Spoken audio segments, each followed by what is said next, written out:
सासू माँ कौन होती है पता है? जो नहीं जानते, अभी से मेरा चैनल है, उसके ऊपर ओके करो, सब्सक्राइब करो और मेरे से जुड़े रहो। कितनी अति सुंदर बात बताई। अरे हरि ने ये नहीं धारा, देखो न तो बोला है आंख में, न कान में, न मुंह में, कहीं नहीं बोला। हरि ने ये नहीं धारा, वो नर पशुरी समान जिणरा धूल जमारा। कितनी अच्छी बात बताई। भगवान को हृदय में धारण नहीं किया तो वो पशुओं में और हमारे में फर्क क्या रह गया? भगवान की कृपा। हाथ सु फेरी नहीं माला, ये जो माला फेरते हम लोग,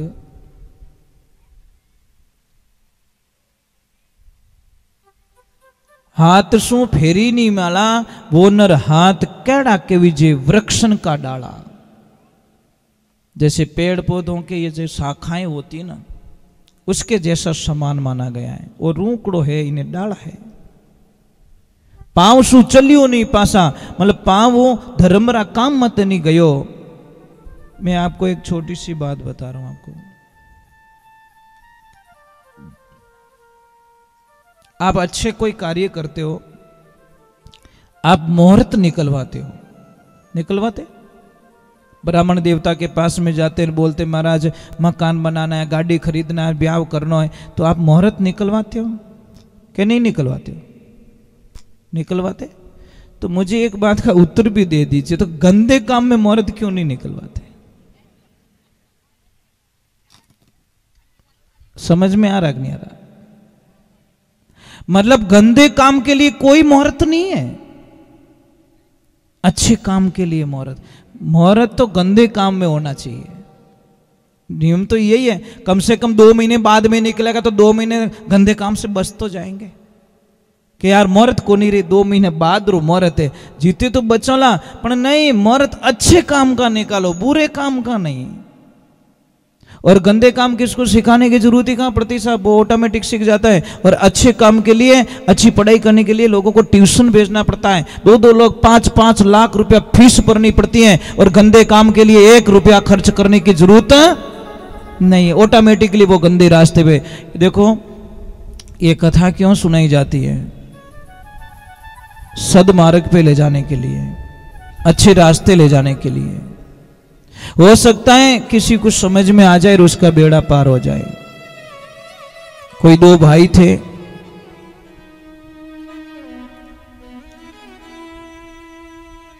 बैठे गाड़ी के अंदर, सेठ जी गाड़ी में बैठे, पास में महाराज जी बैठे। देखो ट्रेन में थोड़ी वार्तालाप चल गई। वार्तालाप चली तो सेठ जी के शब्द इतने अच्छे थे कि गुरुदेव को थोड़ा अच्छा लगा कि ये कोई महान आत्मा है, महान विभूति है। प्रभु विराजिए थोड़ी देर।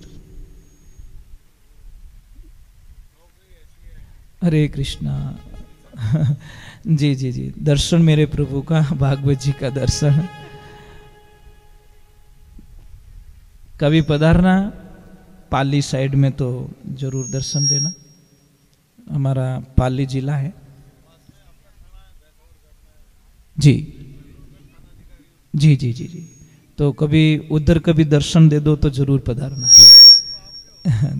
बहुत बहुत साधुवाद। देखो आप इतने ऊंचे पद पे होते हुए भी आपके जो महानता है ना, ये आपको बहुत ऊंची कामयाबी पे ले जाए। ये भागवत जी की तरफ से आपको आशीर्वाद है कि देखो मैं क्या बोलता हूँ, झुकना बहुत हार्ड काम है साहब, बहुत हार्ड काम होता है। बहुत राधे राधे, जय श्री राम। तो भगवान की कृपा, ईश्वर की कृपा,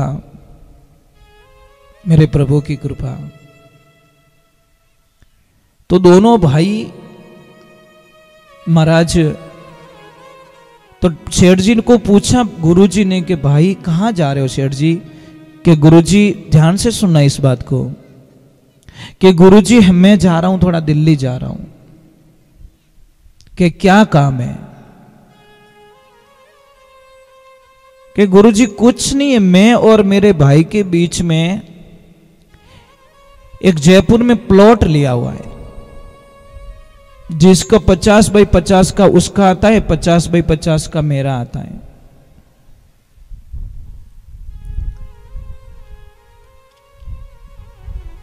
गुरुजी ने बोला पूजा पाठ कुछ करते हो क्या? हाँ गुरुजी, मैंने 54 साल में 54 बार रामायण पढ़ ली है।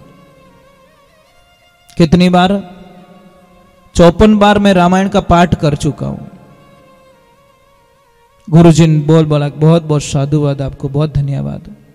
तो अब कहां जा रहे हो? कि मैं जा रहा हूं दिल्ली। क्यों जा रहे हो?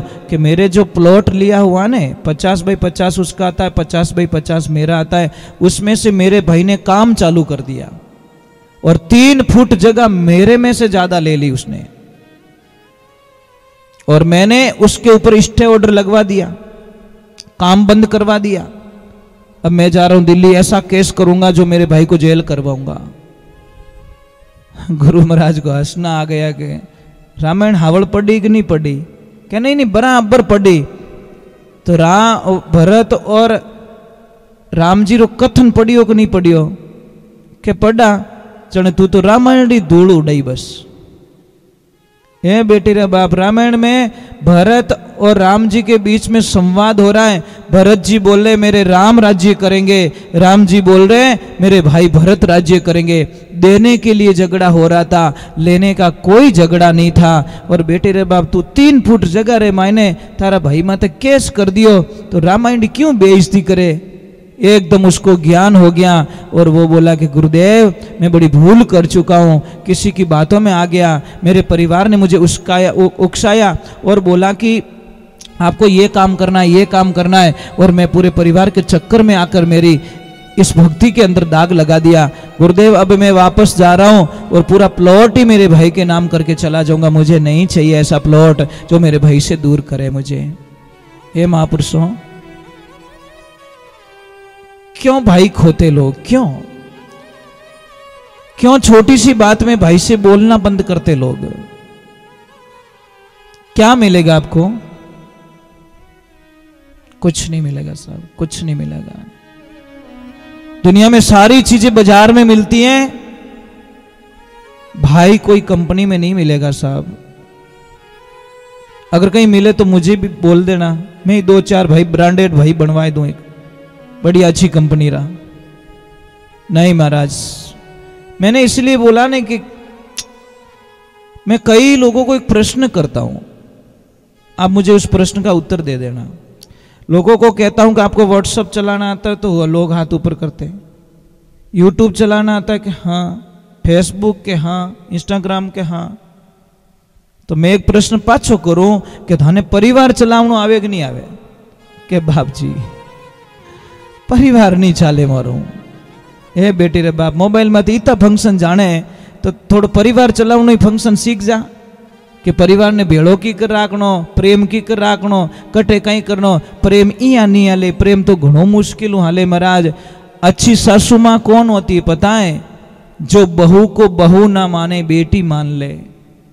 और सासू को पता चल जाता आखिर में मालकिन ये है, आखिर में मालकिन तो यही है, तो फिर मैं पहले स्वीकार इसको मालकिन क्यों ना कर लूं। पण कोई हाउजी री आदत है कि मैं बैठी जीते तो थने शांति जीवन दू को नहीं। मरिया पछे तू बोलो आनंद ले लीजिए, पण मैं जीवती हूं जीते थने शांति रहने दू को नहीं। देखो सासू मां तो सासू मां वो होती है ना, बहू के जीवन का कल्याण कर देती है। कोई सासू मां थी और उनको पता चल गया कि मेरे बहू को अभी 1 बज गए और वो अपने कक्ष में चली जाएगी सोने के लिए, और 3 घंटे वो नींद लेगी, उसका टाइम हो चुका, काम पूरा कर दिया उसने, और वो अपना काम करके सो जाती है और मैं उसको डिस्टर्ब नहीं करती। पर 1:10 पे मेहमान आ गए। अब क्या करे? सासू मां से चला नहीं जाता, काम कर नहीं सकती, और मेहमानों को बिना चाहे तो भेज भी नहीं सकती। अब मेहमान जैसे ही जाने लगे, देखो वो कथा में जाने वाली थी सासू मां, कथा में, अब देखना कैसे चाय पिलवा देती है।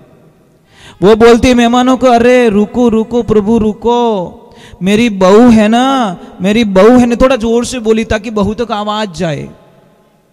अरे मेरी बहू है ना, मेरी बहू है ना, इतनी बढ़िया चाय बनाती है साहब, इतनी बढ़िया चाय बनाती है, एक बार उसके हाथ की चाय पियोगे ना, मेरी बहू को जिंदगी में कभी नहीं भूलोगे। ये बात सुन ली बहू रानी ने, नींद आ रही थी, परंतु बात सासू माँ की मीठी मीठी बातें सुन ली और बोला कि मेरी तो बढ़ाई कर रही है। अंदर से आवाज आई, माँ 2 मिनट इनको रोकना, मैं अभी चाय बना के लेके आती हूँ। बहू गई, चाय बना के पिला दी। ये तो कई ज्ञानी हाउजी है, चाय तो बनवानी जती पण दिमाग को बना। अब डायरेक्ट कहती अरे पड़ी कहीं है चाय बनावे को नहीं, जाने वो तपेलो ही लाइन मुंडा के मेलती, ले पी ले मुझ जैसे को तैसा। ये जिंदगी के एपिसोड होते, कुछ काम करवाओ, सांप भी ना, लाठी ना टूटे, सांप भी मर जाए, ऐसा इस जबान में अमृत है साहब।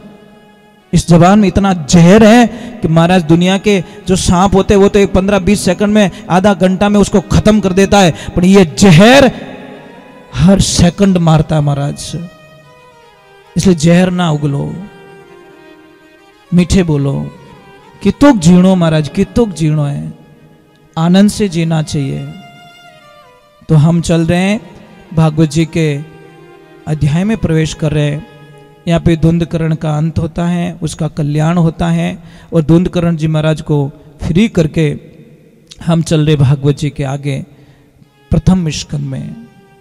भागवत जी सर्वप्रथम, थोड़ी सी आवाज बढ़ाना, सर्वप्रथम 4 श्लोक की भागवत जी भगवान नारायण ने ब्रह्मा जी को सुनाई थी।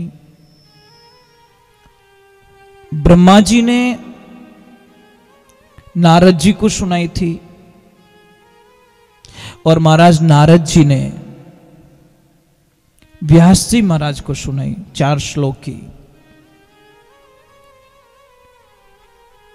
तो यहां पे सूत जी शौनक ऋषियों को महाराज सुखदेव जी महाराज का वर्णन कर लेते बीच में। तो उन्होंने बोला कि सुखदेव कौन है? अरे सुखदेव, सुखदेव तो इतने बढ़िया वक्ता हैं भागवत जी के कि उन्होंने राजा परीक्षित को 7 दिन में मोक्ष करवा दिया। महाराज कहते हैं कि गोलोक धाम में राधा रानी आनंद से रह रहे, खुशी से रहे। उनके पास में एक सुख नाम का तोता था, वो हमेशा आसपास में खेलता, अटखेलियां करता, आनंद लेता और मां को छोड़ के कहीं नहीं जाता।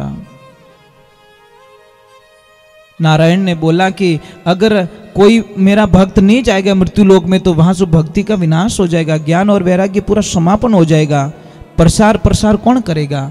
तो उन्होंने उस सुख को बोला कि तू जा मृत्यु लोक में और जा और भगवान के गुणगान का प्रसार कर।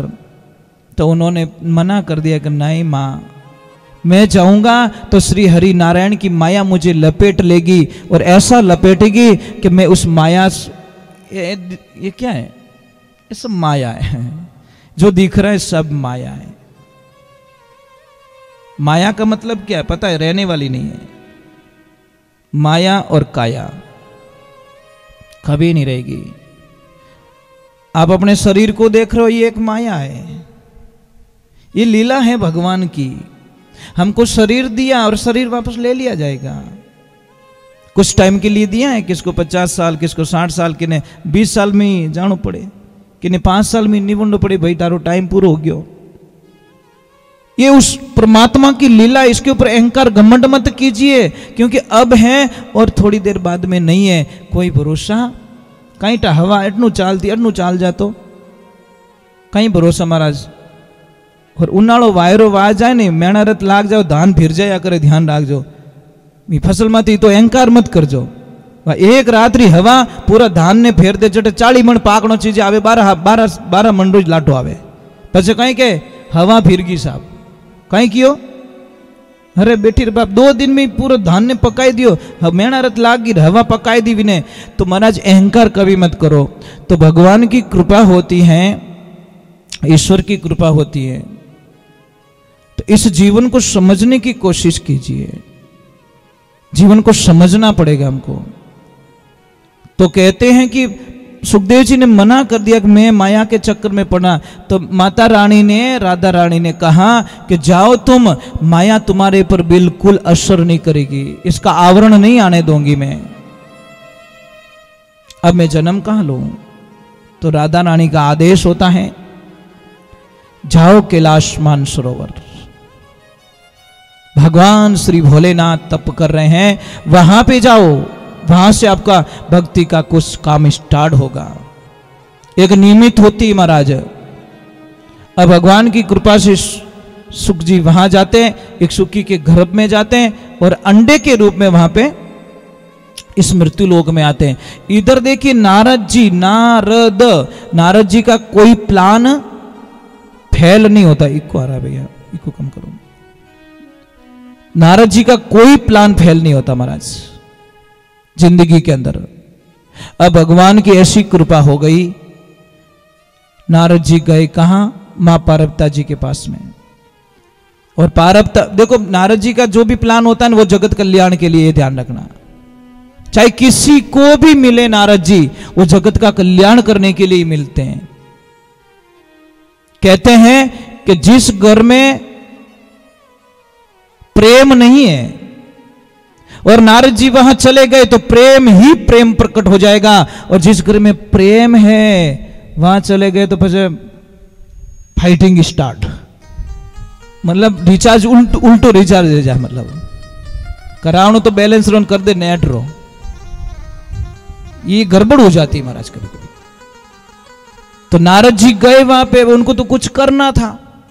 अब गए और मां पार्वती जी को बोला कि मां पार्वती जी ने बोला हाँ गुरुदेव आओ, कि माता जी कैसे हो, क्या आनंद में हो, कैसे चल रहा है? कि अरे मैं तो बहुत परेशान हूं, जहां जाता हूं क्लेश झगड़ा झूठ ये। मां पार्वती जी बोला कि दूजोरी बात मत करो, मोह दोनों पति पत्नी तो इतना बढ़िया प्रेम रेवो कि जिनी कल्पना ही नहीं कर सको। नारद जी के आई तुम्हारे खटेरी है, यही तो प्रॉब्लम हो रही मेरे को कि तुम दोनों इतने प्रेम से क्यों रह रहे हो, और ये मैं होने नहीं दूंगा। मन में कह रहे हो, सामने नहीं कह रहे। महाराज भगवान की कृपा हुई, नारद जी ने बोला कि ठीक है मैं अपन महादेव जी कुछ मन की बातें बताते आपको? कि हाँ मन की बातें बताते। जिस समाधि में जाते, जिस भगवान के दर्शन करते, समाधि खुलती मैं बता देते कृष्ण आए थे, मैंने राम को देखा, नारायण को देखा, ये सारा वृत्तांत मुझे सुना देते हैं। अरे वो महादेव जी झूठ बोलते हैं। नारद जी को बोला आपको कैसे पता? कि आपने एक बात कभी बताई कि कहीं कि जो उनके गले में मुंड माला पहनी हुई है वो किसकी है? पार्वती जी दिमाग निशानों बराबर लागो कि नहीं ये बात तो बताई नहीं, तो फिर झूठा है कि नहीं है, धोखा कर रहे हैं आपके साथ में। मां ने बोला मैंने सोचा ही नहीं, सोचा कहीं नहीं, एक नंबर का पाखंडी है, झूठ बोल रहे, झूठ बोलते हैं आपके सामने। कि नहीं अब तो मैं झूठ पकड़ के रहूंगी। नारद जी गए और मां पार्वती जी कोप भवन में जाके बैठ गए, काला कपड़ा पहन। पहला एक सिस्टम है तो देवियों, कोई भी माता बहन को जब गुस्सा आता ना तो मुंडा आगा नहीं करता, एक सिस्टम बनाया हुआ था। पहले कोई भी गुस्सा आ गया तो एक कमरो अलग ही तो उसके ऊपर लिखा होता कोप भवन, मतलब जिन्हें गुस्सा आयो हचा हका करना है तो काला कपड़ा पहन उनमें जान बैठ जानो। अपने आप ही पति देव आए कहता बाप जी कहीं गलती भी, मतलब आपको कहने की आवश्यकता नहीं है, आप वहां पहुंच गए, इसका मतलब आपने कोई न कोई शिकायत आप परिवार है, पति है, तो ऑटोमेटिकली वो मतलब भवन ही एडो, मतलब गुस्सा रो भवन बनाए रहते अलग ही। आजकल तो डायरेक्ट ऑनलाइन है, मोबाइल में बढ़िया बोल जावे। तो महाराज जैसी भोलेनाथ समाधि से जगे और मां पार्वती कोप भवन में काले कपड़े। पार्वती जी को बोला अरे कहीं रियो? कुछ नहीं, आप झूठ क्यों बोलते हो? भोलेनाथ बोले मैंने कभी झूठ नहीं बोला। कि नहीं, अगर आप झूठ नहीं बोल रहे हो, नहीं आप झूठ बोलते हो। तो भोलेनाथ ने डायरेक्ट पूछ लिया कि कहीं नारद जी हटे आया कहीं? कि हाँ जनवा ठीक है, मामलो बन गो। कि इनकी उल्टी पार्टी पढ़ाई दी और मने कह दो, डायरेक्टली कह दो जो मैं कोई उन उत्तर दे सकूं। मुंडो हो जाए की नहीं वे। तो भोलेनाथ को बोला कि मैंने आ बात बताओ कि ए मुंडा किना है, ये मुंड माला पहन के रखी आपने, ये किसकी है? महादेव जी ने हंस के जवाब दिया कि हे देवी, बस इतनी सी बात। क्या इतनी सी बात नहीं है? बहुत बड़ी बात है कि हे देवी, ये सारे मुंडे आपके। जब जब आपने शरीर का त्याग किया, जब जब आप मरे, तो मैंने आपका मुंडा लेके मेरे गले में डाल दिया। परबता जी बोले मैं इतनी गैली हूं कहीं, मतलब इतनी भोली हूं जो सिर्फ मैं ही मरी, आप मरिया ही को नहीं कदी। महादेव जी बोले मैं अमर हूं, मेरे अमर कथा सुन के रखिए। मां पार्वती जी बोले तो पछी मने ही तो सुनाए लो कि देवी आप सुनावनो मौको दियो ज कदी। मैं जदी जदी बोलियो कोई न कोई काम काट दियो, मारे आज काम है वो है, मारे बड़ी तो लानो, मारे लीपनो करनो, कहीं न कहीं कहीं कहीं लपड़ो तो काट दियो। मैं तो सुनाना चाहता पर आप सुनना नहीं चाहते, मैं क्या करूं? कि भोलेनाथ जो हो गया सो हो गया, अब मुझे अमर कथा सुना लीजिए। वो अमर कथा कौन है? भागवत श्री महापुराण, यही अमर कथा। अब भोलेनाथ बोले कि देखो पहले तो जाओ और आवाज लगा दो, यहां पे सिर्फ हम दोनों ही होने चाहिए। जाओ आवाज लगा दो, कोई नहीं होना चाहिए। देवी ने अपनी आवाज लगाई, सबको बोल दिया कि हमारे कुछ काम है 7 दिन का, 7 दिन तक इस आसपास में कोई आना मत। अब सुकी ने जो अंडा दिया को सेव रही थी वो, पर 1-2 दिन ही हुए थे, जीव प्रकट हुआ था, परंतु उसको भी जाना पड़ा, वचनों का पालन करना जरूरी था। महाराज भोलेनाथ ने बोला हुंकारो देना जरूरी है, मैं आंखें बंद करके कथा करता हूं और आपको हुंकारा देना जरूरी है। हुंकारो देवो जीते कथा हलेला, हुंकारो बंद कथा ही बंद। माता जी बोले मैं हुंकारा दे दूंगी बराबर। अब देते गए देते गए देते गए, सुनते गए, हुंकारो देता गया। 10वें स्कंद तक तो मां पार्वती ने बराबर ध्यान रखा। जैसे ही 11वें स्कंद का कुछ वार्तालाप चल रही थी, महाराज वहां पे मैया को आ गई नींद। अब नींद आ गई तो उस जो सुख के जो एंडे में से बच्चा प्रकट हुआ था, उसने बोला हुंकारो बंद तो कथा बंद हो जाई, और कथा में आनंद बत्तो आ रही है। वो बैठा व्यासपीठ के पीछे और ओंकारा स्टार्ट, तो भोलेनाथ ने बोला ओंकारा तो स्टार्ट ही है, देवी सुन रही है। और लास्ट में जैसी भागवत पूरी हुई और जोर से जय बोली बोले भागवत महापुराण की, एकदम पार्वती जी उठी, बोले ये तो जोर हाको क्यों करियो? कि जय बोली के क्या नहीं जय बोली कि कथा रही, कि कथा पूरी होगी। अरे देवी तो कथा पूरी होगी तो आप कहां थे? मैं तो सो रही थी। तो पीछे हुंकारो कौन दियो? पीछे देखा तोते का बच्चा आंख बंद करके मंथन कर रहा, कथा सुन ली, आनंद आ गया, कथा सुन ली। महादेव जी एक पल के लिए तो आशीर्वाद दिया कि बेटा बहुत बढ़िया कथा सुनी, पर दूसरी पल में उनकी आंखों का रंग बदल गया। चोरी की है तूने चोरी, और पीछे बैठ के कथा सुनी, आगे सुन तो तुमने कोई दिक्कत नहीं थी, चोरी चोरी कथा सुन ली, अब मैं तुझे छोड़ने वाला नहीं हूं। और महादेव जी ने तुरंत अपना त्रिशूल निकाला। सुख ने बोला अब आ गई मौत। डोकरो है बोलो पण पाछो रूप में आवे तो समुद्र ने पी जावे 1 सेकंड में।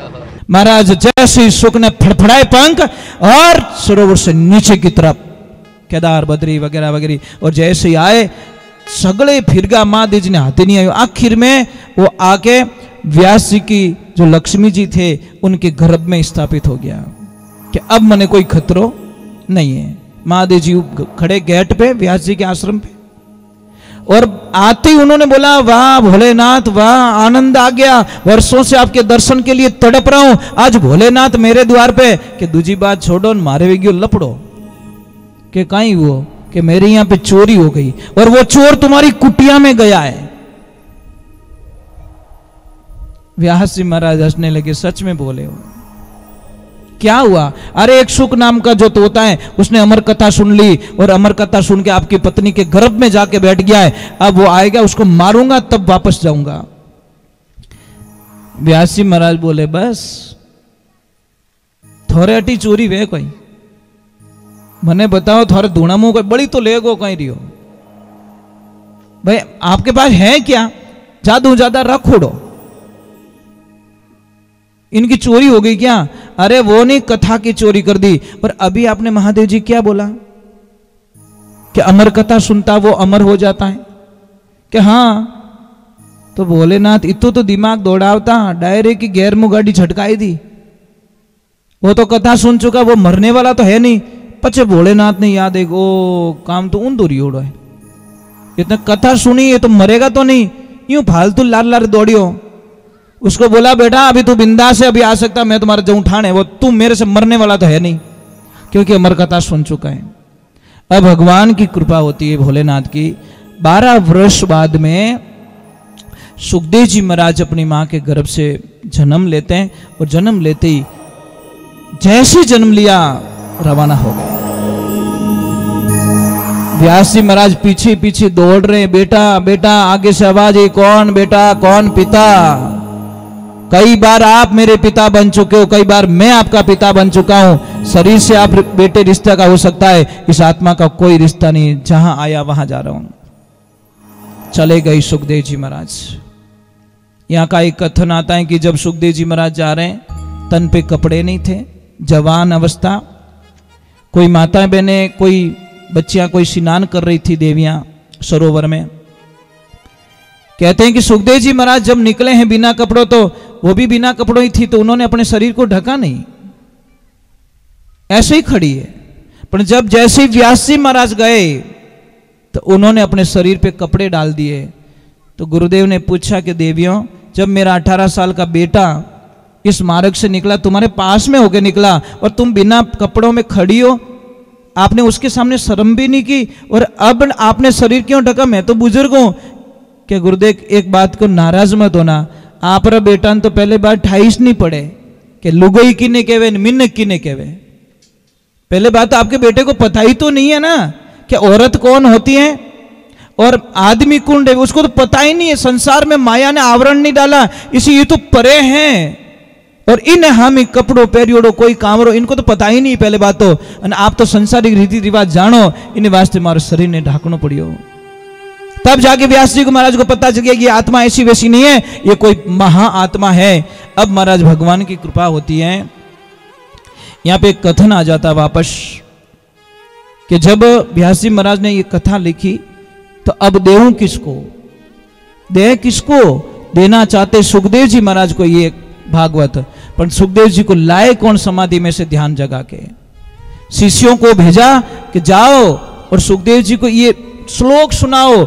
1-2 श्लोक सुनाए, सुखदेव जी का ध्यान टूटा, और दूसरी बार और गए और श्लोक सुनाए, और आनंद हुआ, कृष्ण लीला सुनी, मन लगा, अरे ये कौन है, कहां से लाए ऐसे श्लोक, किसने लिखे? कि आपके पिताजी ने। कितने लिखे? 18,000 स्कंद 12 और 335 अध्याय, 18,000 श्लोक आपके पिताजी ने लिखा है, और वो ग्रंथ आपको देना चाहते, आप पधारिए। सुखदेव जी महाराज आते हैं और ये ग्रंथ उनको समर्पित होता है। इसलिए सबसे बढ़िया वक्ता के रूप में सुखदेव जी महाराज को जहां जहां भागवत जी होती है, वहां पे सुखदेव जी महाराज का मतलब किया जाता है, उनको याद किया जाता है, उनको प्रणाम किया जाता है, आह्वान किया जाता है उनका। तो हम आपसे एक प्रार्थना करते हैं, कथाएं सुनना और कथा करना कोई बड़ी बात नहीं है, पर कथा जब तक जीवन में नहीं उतरेगी तो हमारे जीवन का कोई मकसद नहीं है। एक तो देवियों, मैं आपसे एक वंदन करता हूं कि जिंदगी में कभी कभी कभी भी खड़े खड़े बाल मत संवारो। जो देवी खड़े खड़े बाल संवारती है, उसके घर का तप नष्ट हो जाता है। उगम जी भाटी ने रावण मालदे ने पहलो उपदेश दियो तो, उबी उबी नाल सुलझावे बेटा बाल, उन गर्री भिक्षा नहीं लाना रे रावण माल। जो देवियां खड़े खड़े बाल संवारती है, उस घर की भिक्षा कभी साधु संत नहीं लेते हैं, आपकी तपस्या खत्म होती है। दूसरे नंबर, शाम के टाइम में कभी बर्तन जूठे मत छोड़ो। कई देवियां होती है ना, शाम को बर्तन जूठे छोड़ देती है, बोले सुबह में धोएंगे। आपको पता नहीं है देवियां भूत प्रेतों को खाना क्या मिलता है? जो हम लोग जूठा छोड़ते हैं वो भूत प्रेतों का खाना होता है।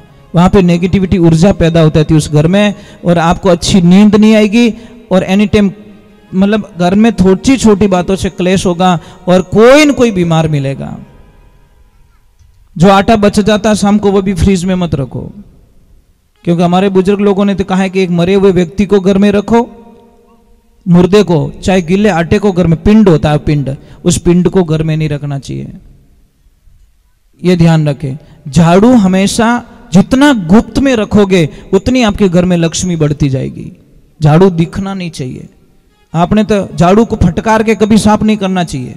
झाड़ू होता है ना, कई देवियां के भर जाता है थोड़ा कीचड़ से, तो जोर से फटकारती है, उसमें उसकी लक्ष्मी गायब हो जाती है। झाड़ू का महत्व जब जान जाओगे, झाड़ू का इतिहास पढ़ोगे, तो आप जिंदगी में कभी झाड़ू का अपमान नहीं करोगे। झाड़ू के ऊपर क्रॉस होके कभी नहीं निकलना चाहिए, बहुत अपमान होता है झाड़ू का। जो घर में जो चटाई होती है वो भी आपके उत्तर और पश्चिम के हिस्से में रखो, खड़ी रखो घर के अंदर, बड़ी खुशी मिलेगी। ये छोटी छोटी बातें होती हैं, बच्चों पे असर करती है, ये ध्यान रखें। चलो मैं एक छोटा सा भजन गा लेता हूं, फिर आगे की तरफ जाते हैं। बोले श्री भगवान की राधे राधे। देखो इस आत्मा को महापुरुषों ने कहा कि भगवान हरि शरणम, भगवान की शरण में जाओ, ईश्वर की शरण में जाओ। दुनिया में कहीं किसी की भी शरण में जाओगे आपको रोने के अलावा कुछ नहीं मिलेगा साहब। या तो वो आपकी मजबूरी का फायदा उठाएगा, ये पक्की गारंटी है, या फिर आपको जाके मार्केट में प्रचार करेगा। किसी से भी रिश्ता जोड़ना नहीं, कोई सगा की नहीं, तो क्या मोरा व्यवहार सा अच्छा है ना, मारा व्यवहार सा अच्छा है, मारा जमाई सा अच्छा है। मैं आपको एक बहुत ही अच्छा सूत्र बताता हूं। सगाई अगाई करने के लिए आए ना, सगाई नहीं होवे ना, उससे पहले एक शब्द जरूर बोल देना कि व्यवहार सा आप री बेटी मोने देवे रही हो कि हाँ सा। दूसरी तो कोई तकलीफ नहीं है, ज्यादा कोई प्रॉब्लम नहीं है। एक 50 लाख जीतो कर्जो है वो धीरे धीरे उतर जाए। अगर निभाने वाला होगा वो बेटी दे देगा, नहीं तो थोड़ा मुंडो ही पासो नहीं देखे, नेड़ो ही नहीं आवे, फोन ही नहीं उठाए, आगे जान ब्लैक लिस्ट में कि आगे दिवाली आ रही हो रहा है। तो एक ही मारी बेटी ने सुखी रही। अरे हमको भाई परखना तो पड़ेगा ना, क्यों देसी का पैसा देकर डालडा खा रहे हो। पहले तो अच्छे दिखते लोग, ये पछे ओंटा काटे, इनका तो पहले ही परख लो कि ओ मारो साथ निभाई सके कि नहीं निभाई सके, तो ढा तो पड़ जाई। निभावन वालों तो कहीं कोई बात नहीं, मिन को माथी पया रहे वे भाई साहब, चिंता मत करो, आज नहीं तो कल नहीं 5 साल बाद में आप पैसे से फ्री हो जाओगे, कोई दिक्कत नहीं। अपन वो तो खुद ही दिवाली हो, इंट बेटी देन कहीं करो, वो ऑटोमेटिकली 1 मिनट में। और जो आपने ज्यादा फोन करे दोस्त क्या दी रात कोई काम रहे तो मने कीजिए, खाली इतो ही कहना 25 लाख रो लॉस रह गयो है, फिर आधी रात रखो दिन रही कॉम नहीं आता, फोन ही नहीं उठावे। ये कड़वा सत्य है महाराज, मजाक नहीं करो, कड़वा सत्य है। पर क्या करे महाराज, दुनिया को मेकअप पसंद है, मेकअप। क्या पसंद है? मेकअप। मेकअप हमारी भाषा में झूठ कहते हैं उसको। इसलिए भागवत जी में पहला शब्द का प्रयोग किया, सत्यम धीमहि, सत्य ही सब कुछ है। आपको 100 झूठ बोलने से बढ़िया एक सच बोल जाओ, बात खत्म कर दो। 100 झूठ बोल रहे हो, इससे बढ़िया एक सच बोल जाओ। मेरे गुरुदेव ने कहा कि बेटा 100 किलो चांदी मत खरीदना, 1 किलो सोना ले लेना। तो मैंने बोला गुरुजी 99 किलो का घाटा करवा रहे हो कि बेटा 100 किलो चांदी के 60 लाख होते हैं, 1 किलो होना रही 60 लाख रहे, तो 99 किलो बोझ लिया क्यों फिरे? समझ में आ रही नहीं। जब 1 किलो से वो काम हो रहा है तो मैं 99 किलो वजन क्यों ज्यादा लूं? इसका मीनिंग क्या है? 100 झूठ बोलूं, इससे बढ़िया मैं एक सच बोल जाऊं, बात खत्म। अगला जो भी सजा देगा कायम है। तो चलो